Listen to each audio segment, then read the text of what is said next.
Drones have become a true game changer, a factor that has radically altered the rules of the game in modern warfare. Russia, accustomed to fighting with massive infantry and tank assaults, has suffered enormous losses as a result, but is unwilling to change its military doctrine. This is according to a major report in the New York Times. As the author of the article notes, relatively inexpensive drones effectively destroy significantly more expensive armored vehicles and personnel. Russia has made considerable efforts to counter this. The article describes a video from a battlefield in southeastern Ukraine showing a so-called Frankenstein tank, a combat vehicle clad in crudely welded metal plates. Despite its reinforced armor, the tank only withstood about 24 drone strikes before catching fire, forcing the crew to flee. As the publication notes, this video illustrates the new reality of war. Enhanced protection slightly increases the survivability of armored vehicles but does not solve the problem of the all-encompassing drone threat. According to the NYT, the drone threat has sparked active debate among Russian military analysts, bloggers, and officers about the effectiveness of classic Russian tactics. Experts say Russia is locked in a war of attrition where traditional approaches no longer work. Previously, the Russian army relied on the massive use of tanks, artillery, and large units. Now, as the author of the publication notes, all of this isn't working as intended. The Russian army can't completely ignore the drone threat, so they've tried to shift from assaults with large masses of infantry and vehicles to small assault groups of 3 to 5 soldiers. The Russians are also attempting to use motorcycles for rapid breakthroughs. However, these units are advancing slowly and suffering heavy losses. Such tactics are simply incapable of achieving operational, much less strategic success. Current tactics are a dead end. You can break through Ukrainian defenses at a narrow point. But then what? Russian military analyst Alexander Goltz describes the problem. Russian military circles are cautiously criticizing the lack of strategic success, avoiding direct criticism of the Kremlin. Problems at the front are attributed to errors in military science. The author of the publication notes that Russia began the war with approximately 10,000 tanks in stock, but now has just over 3,000 remaining. Production is around 200 vehicles per year. Meanwhile, drones have become a key weapon on the battlefield. Journalists note that as of early 2025, 70% of Russia's combat losses were due to drone attacks. Moscow has duly recognized the usefulness of drones as weapons and has begun to actively use them.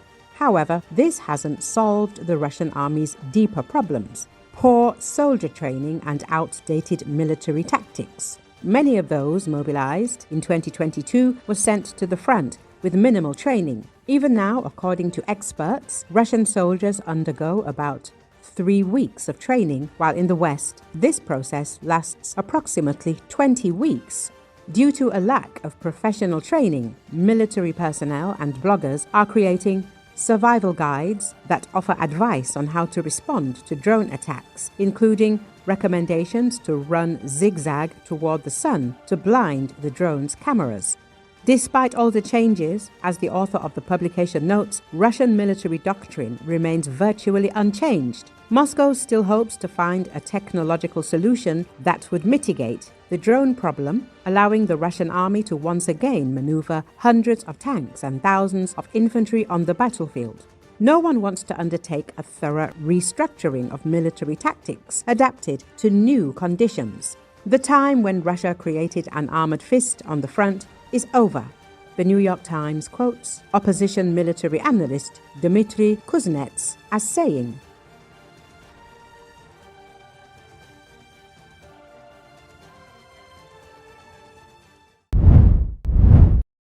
At least 16,500 protesters have been killed and about 330,000 injured during Iran's unrest, according to a report compiled by doctors inside the country and cited by the Sunday Times, as a near-total internet blackout has made independent verification increasingly difficult.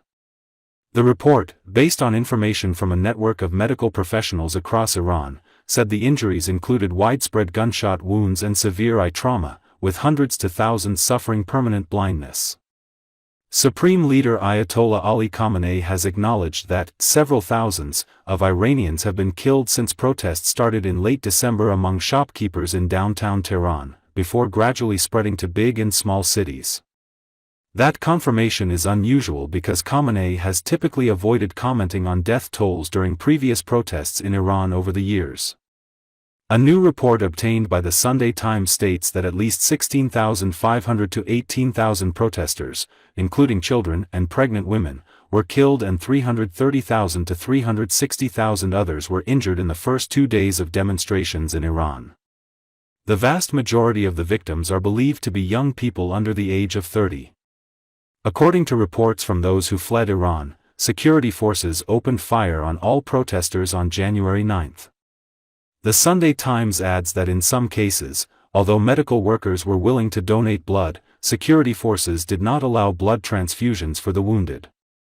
According to witnesses, Basij forces collected bodies from the streets and took them to other cities to hide them, or demanded large sums of money to return the bodies to their families. The doctor's report said most deaths occurred over 2 days during what it described as the most violent phase of the crackdown in the Islamic Republic's 47-year history, with most victims believed to be under 30. Professor Amir Parasta, an Iranian-German eye surgeon and medical director of Munich MED, told the Sunday Times the data was gathered through doctors communicating via smuggled Starlink satellite terminals after internet access was cut on January 8.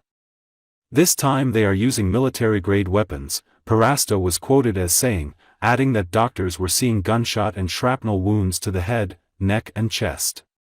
He said at least 700 to 1,000 people had lost an eye. One Tehran eye hospital, Noor Clinic, documented around 7,000 eye injuries alone, according to the report. An ophthalmologist quoted by the Sunday Times said the volume of pellet-related eye injuries had overwhelmed hospitals. Another witness cited said more than 800 eye removals were performed in a single night in Tehran. Medical sources said some patients died due to blood shortages, with one surgeon quoted as saying security forces had at times prevented blood transfusions. The protest started over economic grievances in business and trade districts of the capital city on December 28, and morphed into nationwide expressions of anger and frustration at the political establishment over the days that followed. The nights of January 8 and January 9 were by far the deadliest, according to state officials and media, as well as foreign-based outlets and eyewitness accounts on the ground.